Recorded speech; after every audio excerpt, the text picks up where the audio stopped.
Most people want to improve themselves, yet they wake up repeating the same habits, thoughts, and emotions that held them back yesterday.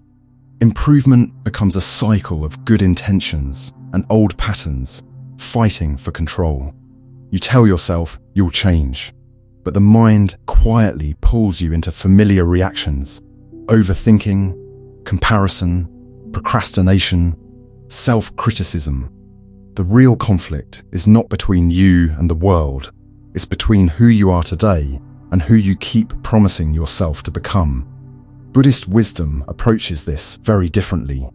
Instead of chasing more achievements, more motivation, or more productivity, it teaches that improvement begins inside, with training the mind. The mind shapes the day long before the day shapes your life. Inner peace, discipline, and clarity are not personality traits. They are skills you can learn the same way monks train breath or warriors train focus. When the inner world is steady, the outer world becomes easier to navigate. In this video, you'll learn 7 simple Buddhist shifts that anyone can practice daily to strengthen their inner world. No pressure, no perfection, just small adjustments that change the way you think, react, and move through life. Because when the mind becomes calm, the path becomes clear, and small changes inside produce remarkable changes outside. And at the end, I'll share a quiet practice that makes peace easier to access, especially on the days your mind feels loud. Shift 1. Begin the day by settling the mind. Most mornings, people don't wake up, they get pulled by notifications, by unfinished conversations, by deadlines, by comparison, by the noise of a world already demanding something from them.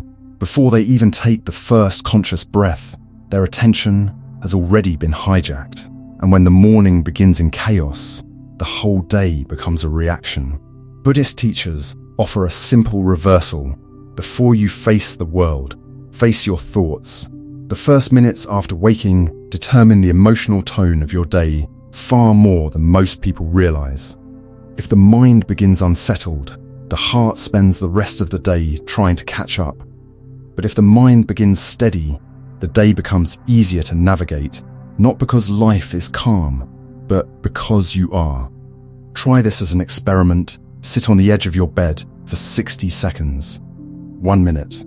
Close your eyes, inhale slowly, and notice the first thought that arrives. Don't judge it, don't chase it, don't fix it. Just observe it like a cloud passing across the sky. This single minute acts like a key. It unlocks clarity before action. You're training the mind to respond instead of react. And that small shift changes the rest of the day without you having to accomplish anything heroic. Because the truth is, self-mastery does not begin in big moments. It begins in the quiet ones when no one is watching. If you can hold the morning, you can hold the day. And if you can hold the day, you can slowly hold your life. Ask yourself, just for today, how might my day change if I began by training my mind instead of letting the world train it for me? Shift 2. Treat discipline as self-respect. Most people believe discipline is about pressure and force, but in Buddhist psychology, discipline is a form of self-respect. It is the ability to show up for what truly matters, even when your emotions would rather postpone it. Motivation is unreliable. It rises and fades like weather. Some days you feel inspired, other days you feel heavy or unfocused. If your actions depend on how you feel, then your entire life becomes controlled by temporary moods. Discipline changes that dynamic. Discipline means you keep small promises to yourself, and every time you follow through, you send a message to your mind that you are someone who can be relied on. This is how self-trust is built, not through grand achievements, but through consistent micro-actions that reinforce inner strength. Notice how children trust adults who follow through on what they say. The same psychology applies internally. When you repeatedly skip or delay commitments to yourself, a quiet erosion happens. Confidence weakens. Hesitation grows. You begin to fear your own goals because you no longer believe you will support yourself in pursuing them. It is not failure that hurts the most, but self-abandonment.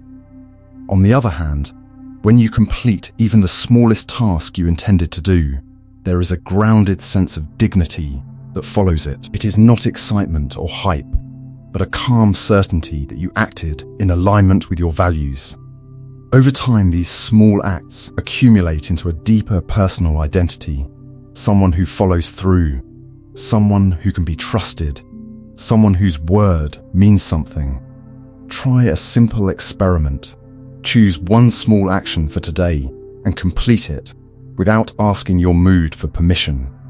It could be something mundane, like clearing a shelf, stretching for 1 minute, or drinking water before coffee. Do it gently, but without negotiation. After you finish, observe the subtle strength that arises. That sensation is the beginning of inner respect. When discipline becomes a way of treating yourself with respect instead of a way of forcing progress, consistency becomes effortless. Alignment replaces struggle. And without announcing it, your life begins to move forward. Shift 3. Use silence to prevent overreaction. In the modern world, we are trained to respond instantly. Messages, comments, notifications, arguments, deadlines. Everything pushes for speed, but the human mind does not process emotion at the same pace that technology moves. Emotion rises first. Understanding arrives later, and this gap is where most regret is born. Overreaction almost never comes from what is actually happening. It comes from reacting before we fully understand what is happening.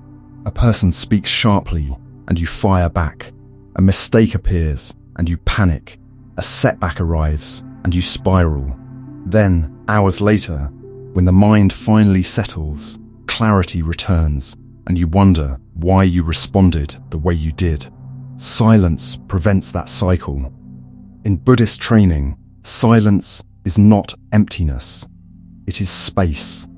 It creates a small pause between emotion and response, allowing awareness to catch up.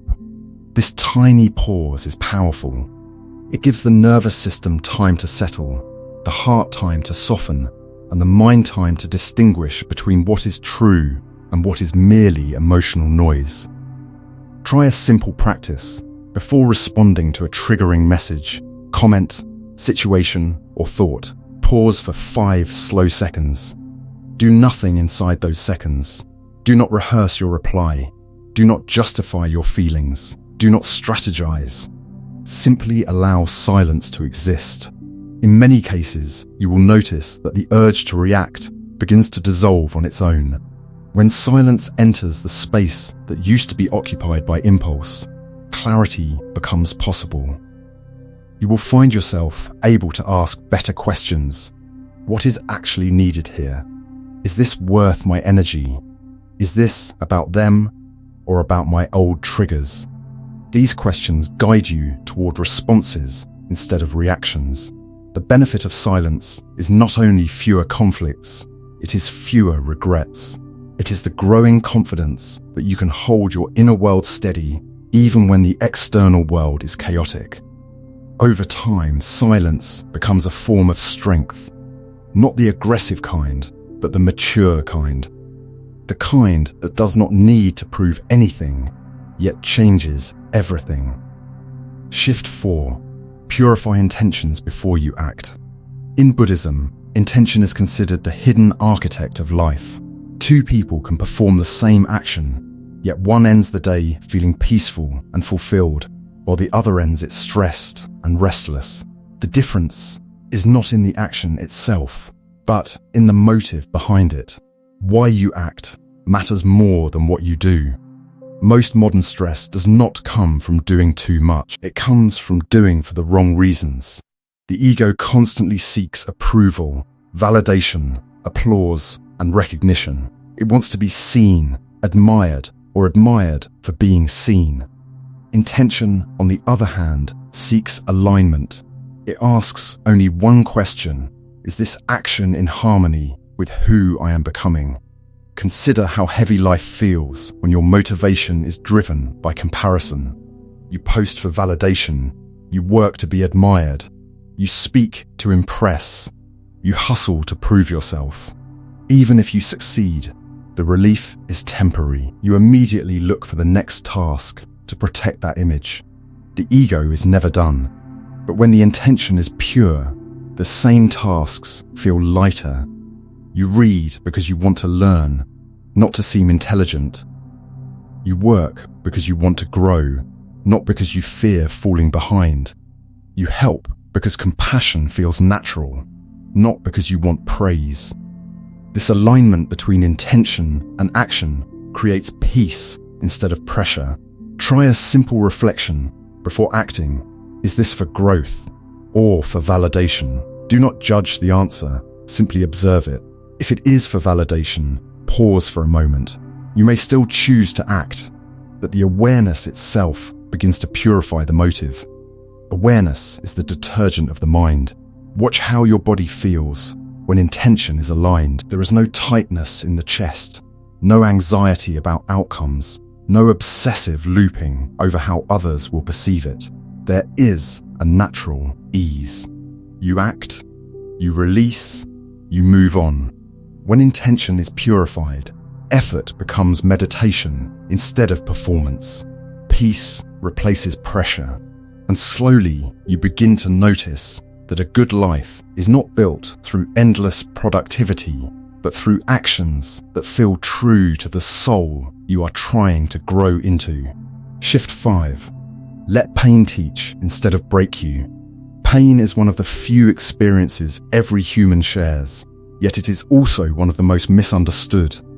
Most people spend years trying to outrun it, suppress it, distract from it, or pretend it never existed. But avoidance does not dissolve pain. It preserves it. It keeps it frozen inside the body and mind, waiting for another moment to surface. In Buddhist teaching, suffering is not a punishment. It is a teacher, and teachers only stop knocking when you finally open the door. When something hurts, it is rarely the event itself that shapes you. It is your relationship to the event. The mind immediately tries to label pain as a problem that must be eliminated, but suffering always reveals something deeper. It shows you where attachment is hiding.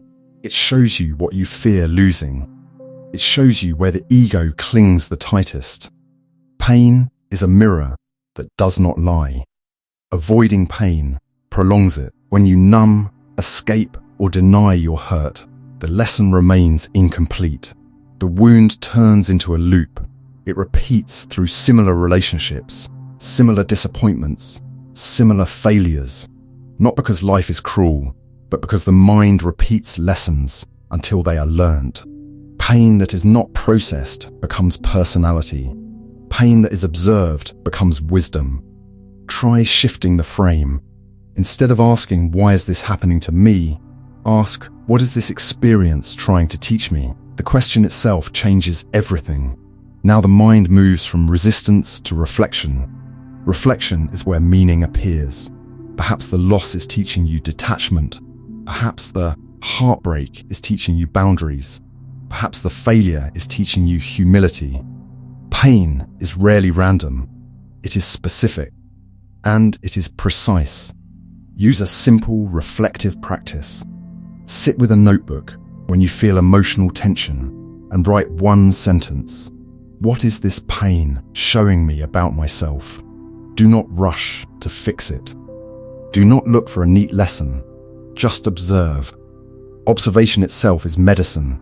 The mind settles and patterns become visible. Once patterns are seen, they stop controlling you. The benefit of letting pain teach is not that you become invulnerable. It is that you stop being afraid of your own inner landscape. Wounds slowly transform from heavy burdens into quiet instructions. You begin to move through life differently, softer yet wiser, more open yet less attached. This is how pain loses its power, not by disappearing, but by completing its work. In time, The very experiences that once felt unbearable become the foundation of your maturity. You stop seeing scars as signs of weakness and start seeing them as evidence of growth. Pain can break you or it can shape you. The difference lies not in the weight you carry, but in the way you choose to hold it. Shift 6. Stop comparing your timeline to others. Comparison is one of the quietest thieves of peace. It does not burst through the door loudly. It enters subtly, through observation, through scrolling, through small thoughts like they are ahead or I should be where they are by now. In an age where every achievement is shared publicly and every success story is broadcast with perfect lighting, comparison has become industrial. You are exposed in one afternoon to more curated lives than previous generations witnessed in a decade. Social environments used to be limited. You compared yourself to neighbors, classmates, maybe co-workers. Today, you compare yourself to millions. And these comparisons rarely include the full story. You see the peak of someone else's mountain, but never the valley that came before it. You see the victory without the years of uncertainty that shaped it. Yet the mind forgets this and turns comparison into pressure. But Buddhist wisdom points out a crucial truth. Growth has pace, rhythm, and season. A tree does not bloom in winter. A fruit does not ripen before its time. A flower does not rush because another flower opened first. Life unfolds according to timing, not comparison. And when you forget this, suffering begins. Looking sideways kills focus. Instead of cultivating your path, you start monitoring someone else's. Hours are spent tracking who moved faster, who succeeded sooner, who received more attention. Meanwhile, your own garden withers from lack of tending. Comparison rarely speeds up growth. It usually interrupts it. To shift away from comparison, bring attention back to your own timeline. Ask yourself, what season am I actually in? Maybe you are learning. Maybe you are recovering. Maybe you are preparing. Maybe you are planting seeds that will not bloom until next year. When you honor the season you are in, anxiety decreases and clarity returns. Here is a simple practice. For 24 hours, refuse to compare. Do not check who is ahead. Do not scan who is posting progress. Do not evaluate your life against someone else's highlight reel. Instead, ask one question: what is my next step? Not all steps are glamorous. Many are quiet, repetitive, and invisible. But progress is built out of quiet steps repeated over time. When attention returns to your own path, two things happen. First, peace returns. The mind stops racing. The heart stops tightening. Second, progress increases. When energy is no longer wasted measuring yourself against others, it is available for real growth. You move forward, not because you are trying to outshine someone, but because you are trying to outgrow yourself. There is a quiet power that appears when you stop outsourcing your worth to timelines that were never meant for you. Some people bloom at 20, others bloom at 40. Some succeed early and collapse later. Others stumble early and rise with depth and maturity. Life is not a race, and it is certainly not a synchronized performance. When you stop comparing, you begin to notice something profound. Your pace is not slow, it is personal. And personal pace is the only pace that ever leads to peace. Shift 7. Protect your attention like precious fuel. Most people imagine exhaustion as a lack of rest. They assume they are tired because they did not sleep enough or because life demanded too much from them. But if you observe more closely, you will notice something different. The body often has energy. It is the mind that is drained. And the true reason is not overwork, but leakage. Attention leakage. Every day, most of your energy does not go to your goals, dreams, or growth. It leaks into gossip, scrolling, arguing, worrying, people-pleasing, and replaying old conversations in your head. Think of attention as the most valuable fuel you possess. Wherever attention goes, energy follows. If your attention scatters, your energy scatters. If your attention focuses, your energy sharpens. Modern life monetizes attention. Entire industries compete to capture it. Social media is not free. The currency is your mind. And over time, what you feed with attention becomes stronger, while everything you neglect becomes weaker. In Buddhist practice, protecting attention is considered a form of internal hygiene. Just as you would not allow dirt into your drinking water, you learn not to allow unnecessary noise into the mind. Yet most people will defend their money, their belongings, and their time more fiercely than they will defend their attention. They do not pause to ask, who or what deserves access to my mind today? Start noticing where your attention goes. You will likely find it draining into endless loops, replaying arguments that no longer exist, predicting futures that have not happened, worrying about opinions that do not matter, or seeking approval from people who are not thinking about you at all. These loops consume more energy than physical work ever could. The mind burns fuel quickly, especially when unsettled. Boundaries are not walls that keep life out. Boundaries are agreements that keep your energy intact. A boundary might be as simple as not engaging in negative conversations. It might be choosing not to respond instantly to every message. It might be deciding that not every opinion requires a rebuttal. Silence often protects energy better than explanation. Try a simple practice for one day. Before giving your attention to anything, ask one quiet question. Will this nourish me or drain me? You will notice that many things you thought you had to engage with are optional, and many things that truly matter have been waiting patiently for your return. When you choose where your attention goes intentionally, something subtle happens. The mind becomes lighter, the heart becomes calmer. Focus grows not because you force it, but because you stopped bleeding energy into distractions. The nervous system begins to relax. Presence becomes easier. Awareness sharpens. Life feels less overwhelming. Protecting attention does not mean isolating yourself from the world. It means participating consciously instead of compulsively. You still talk, connect, create, and contribute, but you do so without abandoning yourself in the process. You learn that not every battle is worth fighting, not every story is worth reading, and not every thought deserves to become a reaction. When you treat your attention as precious fuel, the quality of your life changes quietly but dramatically. You become harder to manipulate, harder to distract, and harder to drain. And without announcing it, you begin reclaiming the inner strength that modern life slowly steals from those who are not paying attention to where their attention goes. Bonus lesson: practice returning instead of perfecting. Most people delay improvement because they believe they need to change perfectly. They wait for the right morning routine, the right environment, the right motivation, the right timing.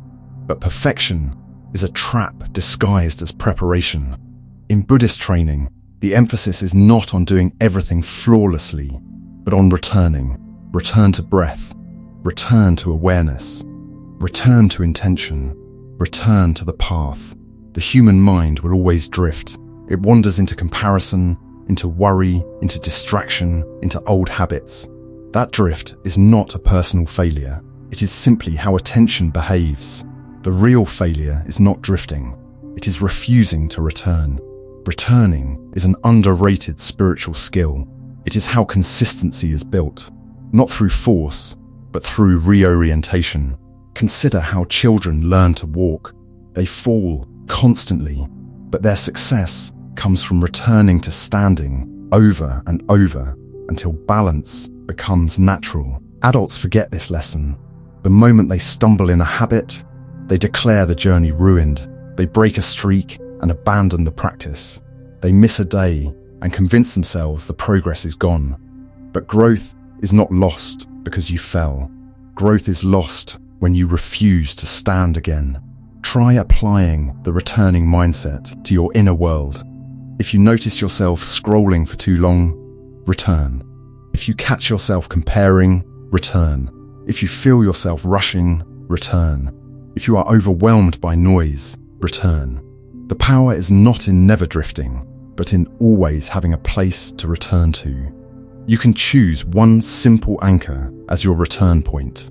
A breath, a word, a posture, a question, or a small ritual. This anchor becomes a tiny refuge in the middle of chaos. When life pulls you outward, the anchor pulls you inward again. Over time, returning trains the nervous system to settle faster, stresses to dissolve sooner, and awareness to expand naturally. The benefit of this bonus lesson is subtle but profound. When you stop chasing perfection, improvement becomes kinder. When you stop abandoning yourself after mistakes, progress becomes sustainable. And when returning becomes a habit, self-respect replaces self-judgment quietly, without dramatic announcements. Mastering your life does not require perfection. It requires the willingness to return to yourself again and again until the path feels like home. Improvement does not need to feel like war. It does not require pressure, intensity, or constant force. Real change begins quietly, with small decisions and gentle redirections. Inner training is not dramatic. It is slow, consistent, and deeply human. You learn a little. You drift. You return. You try again tomorrow. This is how growth becomes sustainable. Peace does not arrive when life becomes perfect. Peace arrives when the noise inside begins to soften. When you stop carrying battles that do not belong to you. When you stop outsourcing your worth to strangers. When you stop negotiating your value with timelines that were never meant for you. The more you protect your attention and purify your intentions, the more naturally peace begins to grow. You do not have to become more. You have to become true. True to your season, true to your pace, true to the inner world you are learning to shape. If all you do this year is reduce the noise that drains you, you will already have changed far more than you realize. Pause for a moment and ask yourself, which shift will I practice today? Not forever, not perfectly, just today. If you are learning to improve from the inside out, comment below, I train my inner world. Thank you for spending this time in reflection. May your mind be steady, may your pace be gentle, and may you return to yourself again and again.